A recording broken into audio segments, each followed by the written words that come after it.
Promo for my fascinating interview with Dana White, one of the most interesting people in world sport, the founder of UFC. It's become this multi-billion-dollar business, and he's a really interesting guy. That's tomorrow night for the hour. Dana White. Honestly, even if you don't know about him, you will want to know about him by the time you finish watching. It's very interesting stuff. I'm joined by my pack now, socialist commentator Grace Blakely, associate editor of the Daily Mirror, Kevin Maguire, Talk TV's Esther Cracker. Well, welcome to all of you. Antiques Roadshow. Shall we have a little clip from Antiques Roadshow to get this going? So if there's a call for these things to be repatriated, would you be happy to do that? Absolutely. Yes, definitely. So this came about because Sir Harold Kittermaster, governor of the Protectorate between 1926 and 1931, this was back in Ethiopia, was given a golden robe and personal letter by Haile Selassie, who then was running the country. And apparently now he should be giving this back, right? The family should be giving this back.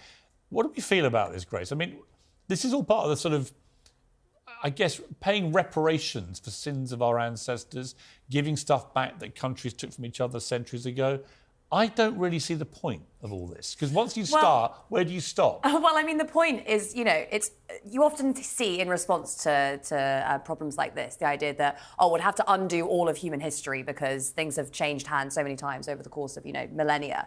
But what we are living with today is a system of ongoing extraction and kind of colonial domination that exists in the world economy, which means that countries like Ethiopia remain very poor because their resources are extracted, because, they are the people that live there are unable to move, because they are on the forefront of issues like climate change. And we, as a country, are very rich in part because of the legacy of colonialism. And that's not something that we've ever really reckoned with. What does that have to do with this, though? Because this was a gift from Haile Selassie. It was actually a gift. Well, I mean, it wasn't stolen. Well, this is, I think, the question. We can talk in the abstract about whether or not reparations are good or bad, or whether or not we... Well, shouldn't we be talking about whether the BBC, in their flagship Antiques Roadshow programme, whether they should be lecturing people who bring their heirlooms along that have been handed to them as gifts, send it back and sort of morally bullying them or blackmailing them? I think it's ahistorical, because it actually, people that have these artifacts from back that date back to millennia, actually there's an educational element there. So there was a point in southern US where they found a giant drum that was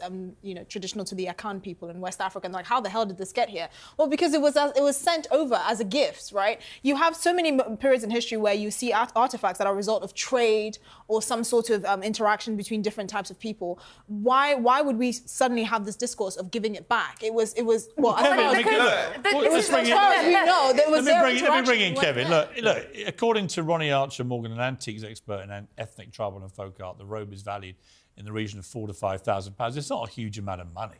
No. I just don't like this idea now that everyone that goes down to Antiques Roadshow, one of the least controversial programmes imaginable. You literally open up your garage, take your stuff down and find out if you've got lucky. Now you've got to feel, as with everything in modern life, that the woke brigade get their hands on. This antique woke show, they're calling it on social media. Now you've got to feel guilty. You've got to be bullied into sending it somewhere out of the country because your great-great-grandfather, who was gifted it, didn't realise in 100 years' time we'd all feel so guilty about everything. Piers, do you feel bullied by the Antiques Roadshow? I feel sad the Antiques Roadshow has been woked up to this level. It's the biggest row about the Antiques Roadshow since viewers complained that